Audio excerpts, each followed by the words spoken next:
What's going on, guys? What's cracking? Drinking a nice cold beer right now because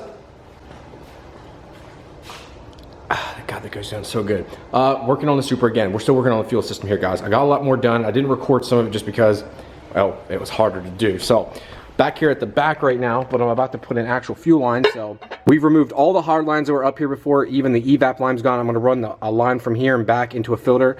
My buddy Dexter actually showed me that down in Florida. So buddy, that's pretty cool. I'm going to copy you on that, but the rest I'm going to run in my own certain way. This is where it's going to get hard, is actually running the physical fuel line. I'm just a little unsure how I want to do it, and you got to keep putting it in, out, in, out. Think of it like sex, except it probably lasts longer than me. Wah, wah, wah.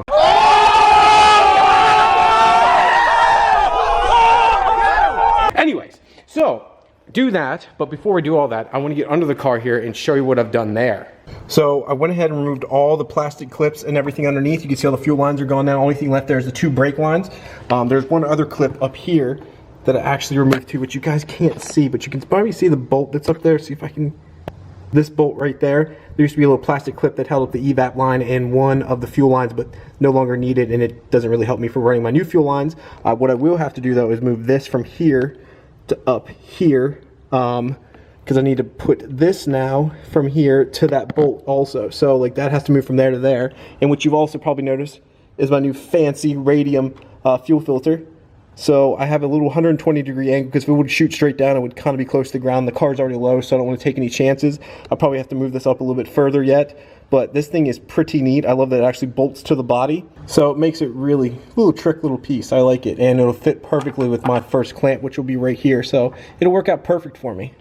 Alright guys, so we're about to put the intake manifold back on because I've got both the feed and return line on. So it's just the beginning part of it. So we have our feed line here. What I did was I ran it down using a 120-degree fitting. It goes down and over top or back behind the fuel filter housing, which is polished. So even if it moves or does anything, it doesn't rub. And then it comes down here. You see that line right there? It comes down. You can see the top of the green fuel filter right there. Doesn't touch anything else besides the back side of this. Comes straight down, has just enough wiggle room. See that there? So the motor's gonna move and everything else.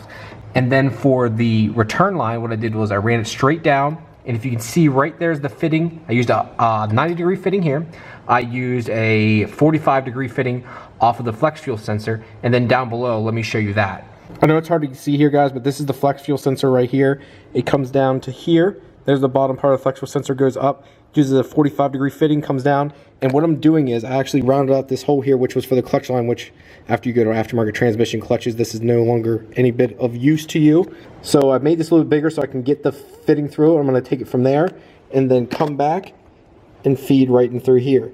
So it goes from there, up through there, and just to help keep it stabilized. I'm using double-sided tape right now to actually hold that fitting and stuff on, but putting it through there, then I'll make sure it doesn't move anymore too. And then I'm going to put rubber sealant around all this and then coat the hose by putting a fire seal around that too, so it doesn't get rubbed or ripped through here too. I'm going to file this down a little bit more. It's a little rough. I'll file that down so it's completely rounded out, but I think this is going to be a great idea and work out well. Next up is actually running the lines from here, and then they'll just go the whole way back to the tank. There's nothing else to do. There's one giant long line. We have one giant long feed line here, and then one giant return line. That's it, and we'll be done. So now it's time to put the intake manifold back on and bolt everything back up. I need to find the one nut. I lost it. I'm not sure where the heck it went, but I lost it. So that's stupid on my behalf. It's down there somewhere. I just gotta find it. I just don't know where I dropped it at. Dang it, Ricky Bobby. So time to put it back together. I'm gonna check all the runners too to make sure I didn't drop anything in there. Run a magnet through it just to be safe and bolt it back up. One thing I forgot to show you guys with the fuel line, look how long the factory, this is the factory feed line. It's all one giant piece. That actually goes to the top, which is a soft line. I don't think it can come off, can it? Yeah, I guess it can here. So I guess that can come off. That soft line there actually goes to the top of the fuel hanger.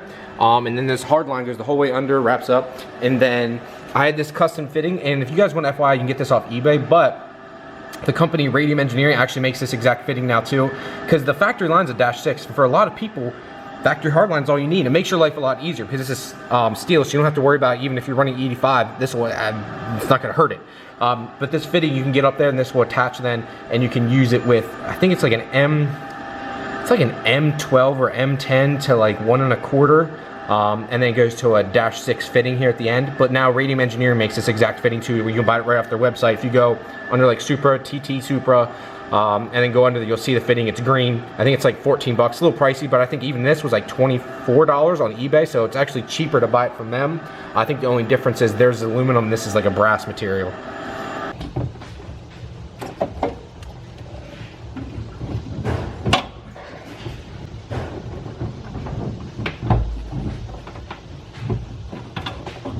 Oops, probably helped find it. Probably did that, huh?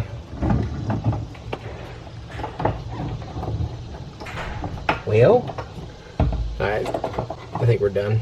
I don't know why. I need a light because I can't see anything, but it's not going in. Ah, that's why. Oh boy.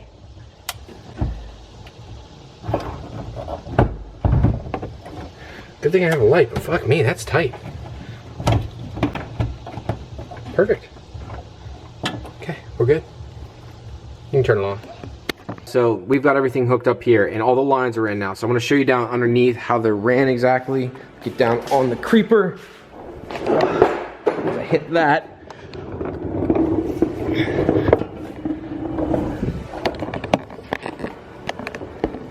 All right, so you can see some of the lines there. They're coming from the tank.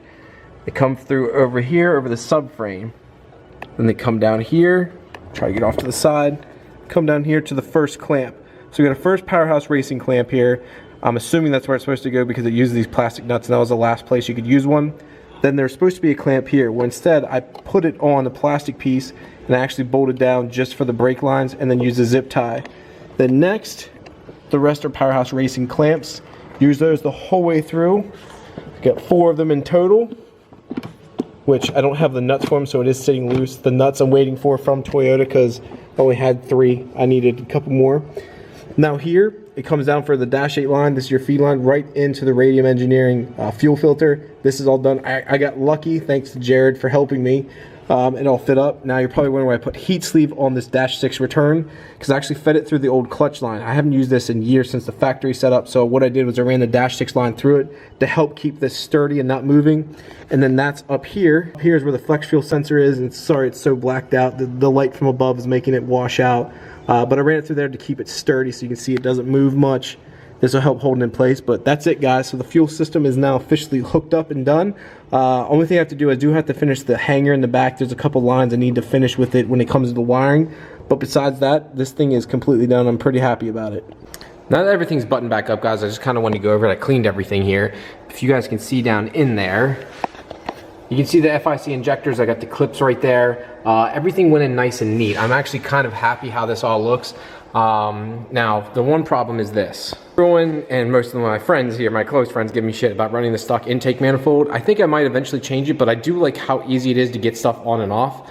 And how well it hides things. Now, I do like Tony's intake manifold. I think it's a very good looking intake manifold. It actually uses the factory lower runners on his card. He's running ID 1300 cc injectors, where I have FIC 1650 cc injectors. Both are stainless steel, both are good injectors, but that's what he's doing and using, and I really like this look. I mean, if you look at his engine, it just looks cool like that, versus mine, which I think is a very clean setup, very easy to use, but this side looks like perfect, literally perfect. And you get over here, this just doesn't do it for you. The battery doesn't help either, which again, that's gonna get removed, put back. I am happy, that's no longer on the back. I do like that. My issue is going to be if I change up, then I'll get a new fuel rail and stuff. That means I'll probably have to change my fuel lines. This will change back there. It's just gonna make things a little bit harder for me than I'd like it to be. So I'm probably gonna stick with this for now.